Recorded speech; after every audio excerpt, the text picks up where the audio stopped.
This last week, I've been catching up on my day-to-day after I spent 5 days visiting family in Texas. This was my first time being away from home in almost 3.5 years. This trip was to surprise my mom for her birthday, but it was also a trip to show myself that I can leave home and things can be handled without me.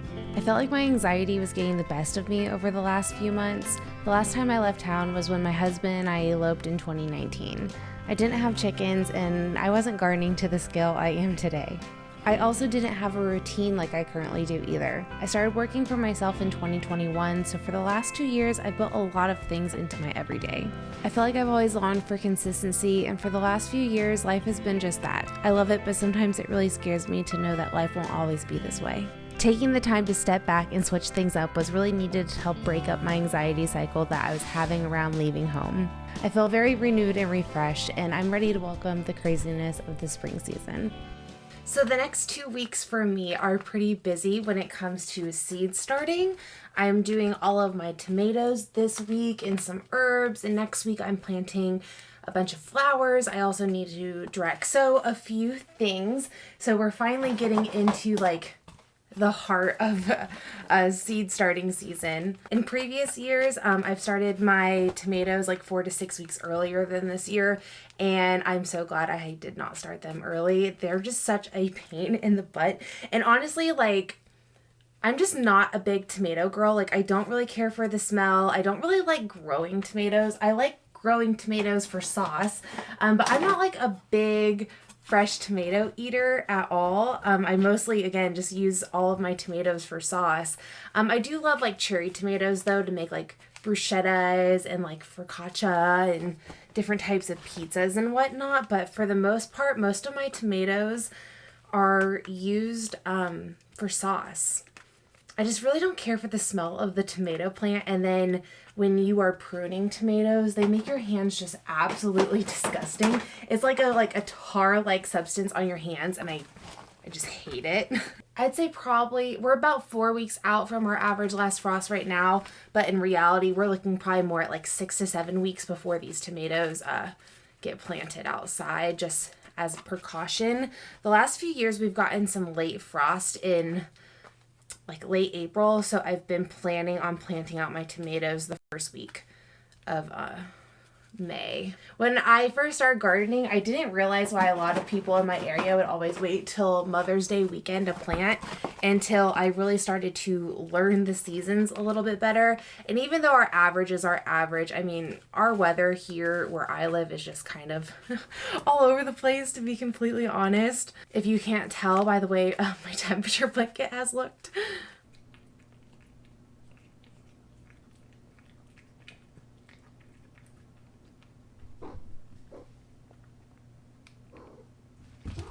Hey.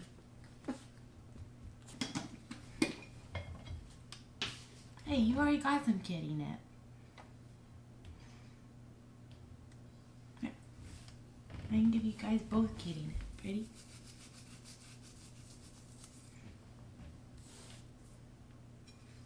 There you go.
So this is an old like tequila bottle that I've been saving. I really liked the texture on the bottle, and an extra plus, the sticky like sticker was really easy to pop off. I knew I wanted to keep this bottle to propagate some of my pothos because I have a really hard time throwing away anytime I trim up my one plant. So that was actually my very first house plant I've ever bought.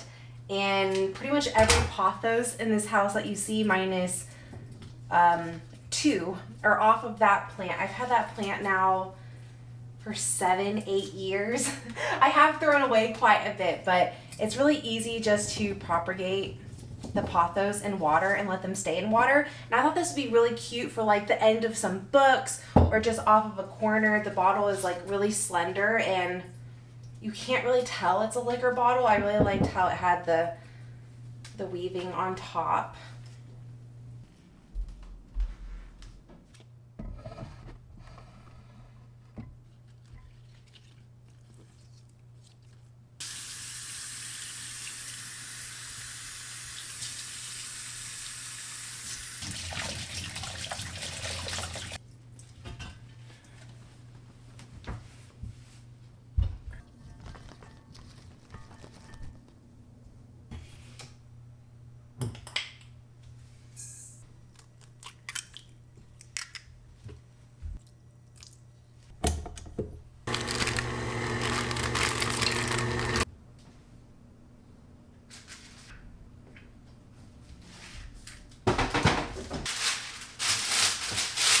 One thing I like to do when I make cookies is actually freeze most of the batch. I just did one tray. It's in the fridge right now just to chill a little bit before I bake it. But I do like to just like space out the cookies on a sheet. You don't really have to worry about them because you're not baking them on this. These are going to go into the freezer like this, and they're going to flash freeze. That way when I throw them into a freezer bag later, they won't stick together, and I can just grab like 2 or 3 out when I want a cookie, bake them for like a few minutes longer. Typically these take like 13-14 minutes at 375. Then I have fresh cookies whenever I want them. It's a really easy hack. I think I have 12 on that other sheet, which is plenty for a few days. Then that way too, I'm not like getting burnt out on cookies. I love flash freezing stuff. So you will see me do it a lot in the summer with green beans. I will lay green beans all out on a sheet and then I will freeze them. That way, again, nothing sticks together and you can just grab as much as you want out. I also do that if I buy like any big bags of carrots. I will just go ahead and cut up and freeze a bunch. It's nice to do that like with soup mixtures, with celery. I typically don't have celery in the house other than my freezer, which I don't have at the moment either. And I keep forgetting to buy celery because I keep thinking I have it in my freezer. But I like to buy like 5 or 6 heads of celery at a time and freeze it. That way it's already chopped and easy to go for soups. I'm gonna go put these in my downstairs freezer for a few hours.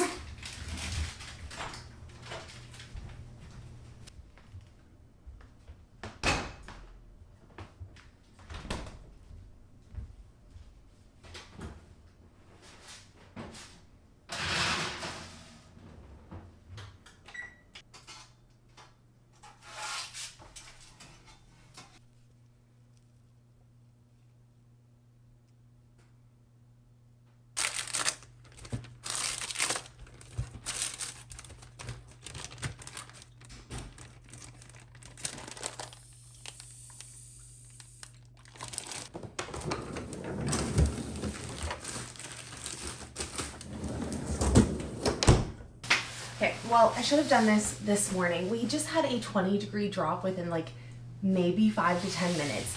We are going to have some pretty cold conditions over the next 3 days. So I planted onions, what was it, like a little over a week ago now, and they're doing absolutely great. I'll show you them. But we are going to have like a low of 20, a low of 19. We are supposed to get some snow, which snow really isn't like the worst thing when it comes to onions. They can tolerate it.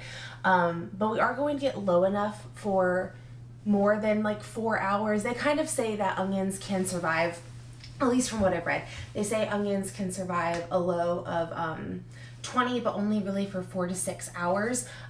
My onions last year were in some 20-degree conditions, but I don't think I've ever had them in the teens. Like this is going to be pretty chilly. The wind is just absolutely crazy, so I figured I would like turn on the camera before we go out there, because I highly doubt you would be able to hear me.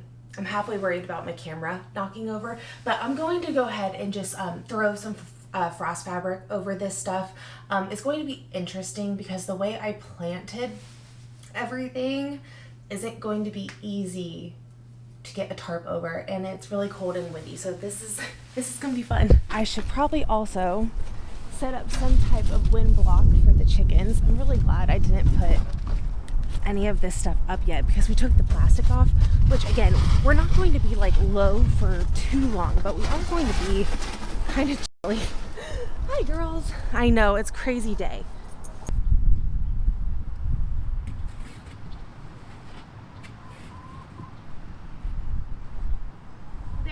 That way you can get out of the wind a little bit. This is the side of chicken keeping that no one talks about. It's cold. So my soil feels just a little bit dry. I am going to go ahead and get everything watered really well before I cover everything. Watering will actually help insulate the heat better and the plant. So I'm going to go ahead and water.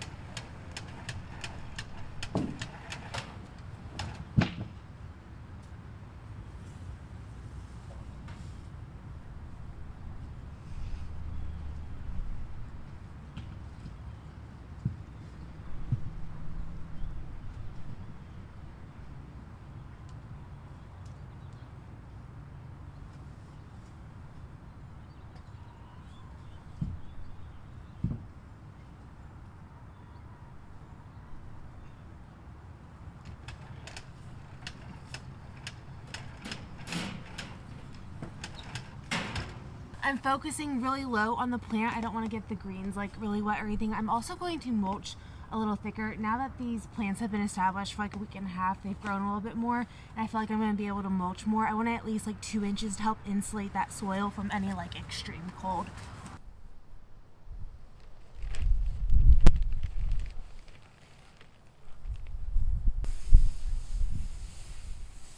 But I don't think my plan is going to work, so I'm going to actually just mulch a little bit more and call it a day and hope for the best. We really aren't going to get cold for the next few days, so maybe I can figure out something else.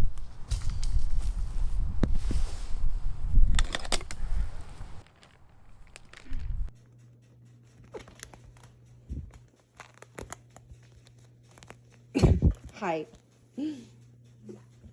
You're a silly lady. I'm trying to suck up, go outside. Oh, so you got snot on my eye. That's disgusting. Disgusting. It's too cold. Are you gonna warm me up with your hugs? It's too cold, honeys. Okay, so like 6 weeks ago now, I did all of the soil sending off and I got the results. So I'm going through it at the moment. And this is really interesting. So I broke up the garden into 7 different sections because there's certain areas that have been gardened more. And I also wanted to ask what they would also suggest for certain crops when it comes to like fertilizing and what they need.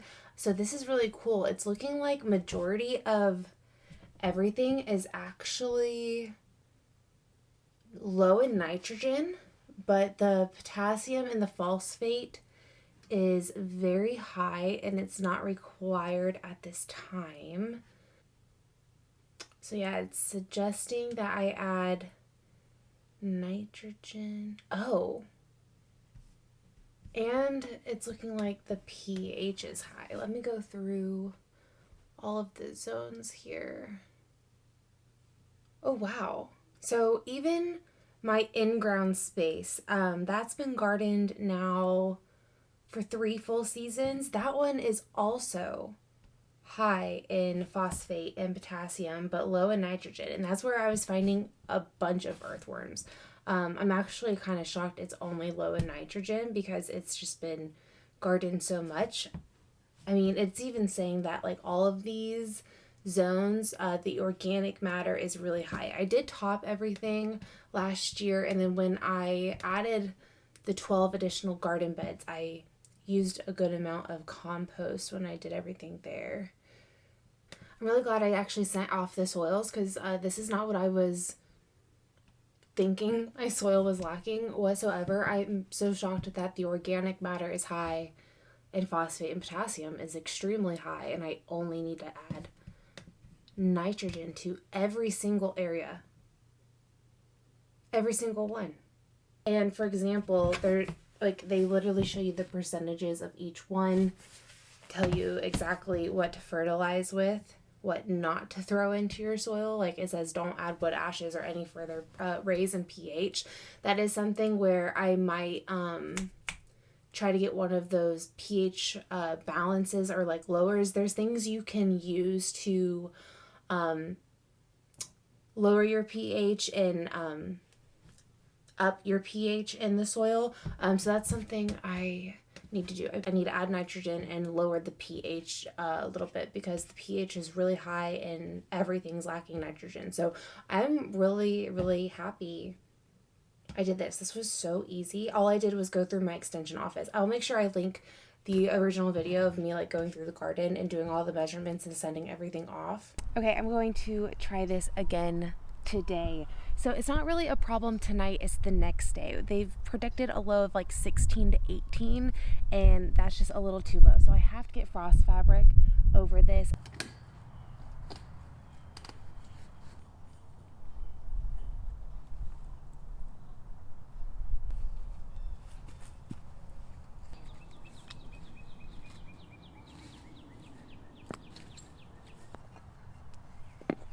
Stay down. Jeez.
So that actually worked out pretty well. I still had a roll of hog fencing that I haven't fully used up.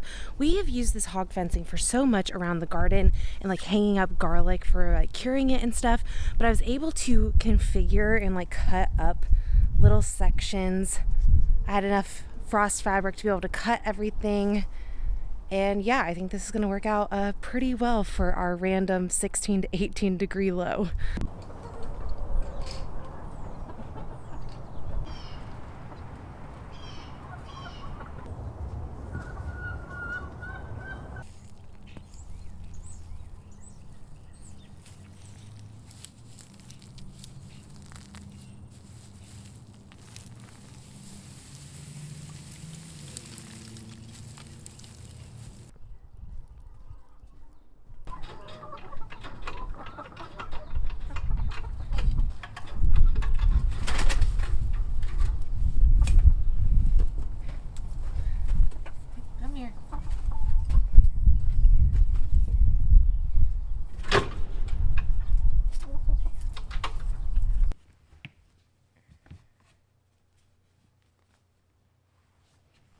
Okay, I am 5 days behind on my temperature blanket. This month I was doing really well until I went out of town.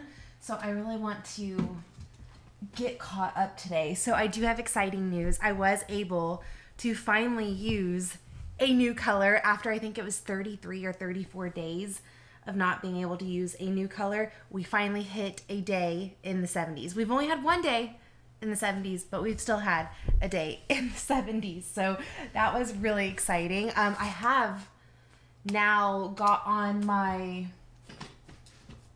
second skeins of these two colors, and now this is my third skein for like a secondary color.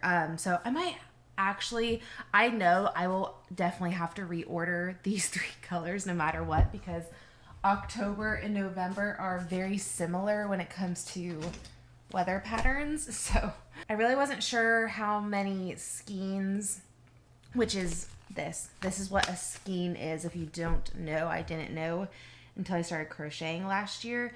I didn't know how many I really needed for this project. So I ordered, I believe, 2 of every color minus like 1 or 2 of the colors.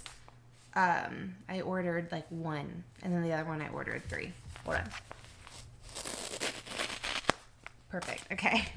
So I am really curious. I've been keeping tabs on how many skeins per color I use, because next year I actually think it'd be really cool to do the exact same like color scheme, and then I'll be able to compare the 2 years a lot easier, just be able to kind of get a visual of what the weather is doing. I'm doing this because I like to crochet, and I think it would be really cool to have to go side by side with the garden. I learned how to crochet last summer with this blanket here, actually, because I knew I wanted to do this project.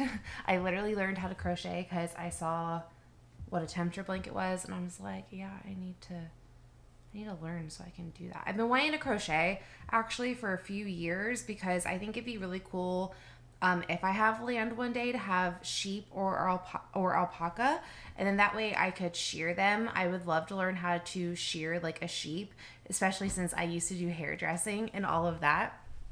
And then I think it'd be really neat to learn how to spin my own yarn and use it for something. So that's been a goal of mine for, gosh, probably 3 or 4 years now. I think that would be really cool if I have land one day to try to learn those skill sets. I also think natural dyeing is really fun. And you can't really do a lot of natural dyeing on synthetic fibers. So it'd be really cool to spin my own wool and then be able to play around with dyeing yarn with some natural dyes. So this is obviously some basic acrylic yarn.